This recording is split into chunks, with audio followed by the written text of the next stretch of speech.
السلام عليكم، نتمنى تكونوا بالف خير وبصحه جيده. اليوم غادي نوجدوا واحد السلطه اللي خفيفه سهله بسيطه، ولكن النتيجه زوينه بزاف ولذيذه بزاف.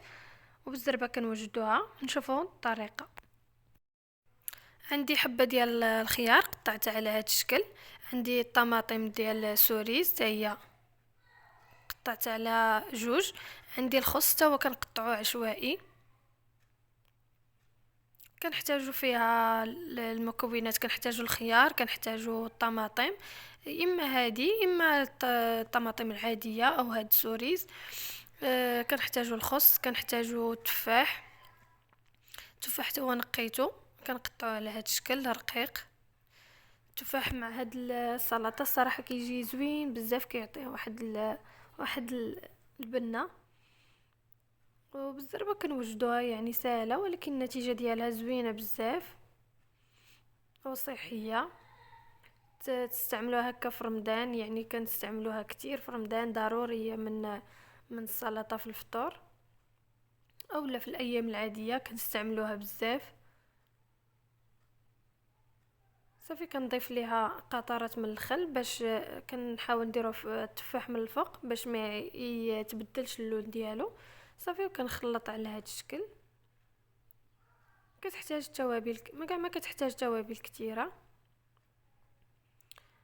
تنخلطوها مزيان باش الخل يلمس لينا كل شيء. كنحتاجو شويه ديال الملح، شويه ديال الابزار الابيض اولا الاسود على حساب اللي موجود. صافي وكنخلطو مزيان. كنحتاج شويه ديال المعدنوس،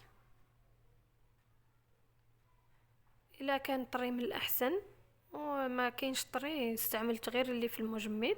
صافي وتنخلط مزيان حتى كينسجموا كاع المكونات.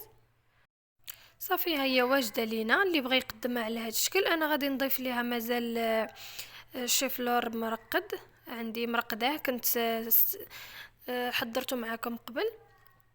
كنجبد ونقطع منه طريفات. الا كان من الاحسن كيضيف واحد كيضيف واحد اللمسه للسلطه.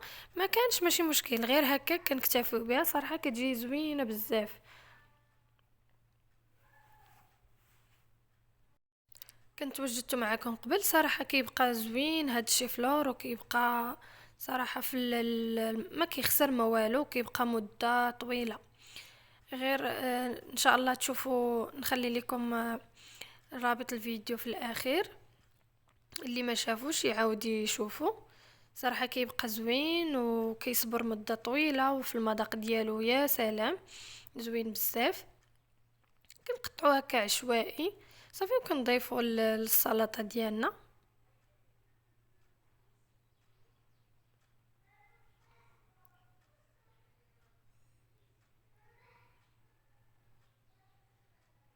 كنضيفوه على هاد الشكل. صراحه سلطه زوينه منعشه، نتمنى تجربوها، نتمنى تعجبكم. وهذه هي السلطه ديالنا واجده. تتقدموها بالصحة والراحة، تقدموها في طبيسلات ولا تحطوها على هاد الشكل، واللي بغى هاد زلافة كبيرة واللي بغى يهز القياس اللي بغى. نتمنى تعجبكم. وما تنساوش دعم القناة بالاشتراك وجيم فيديو، بارطاجيو فيديو مع كل حبابكم وصحابكم. ونتلاقاو في وصفة أخرى إن شاء الله.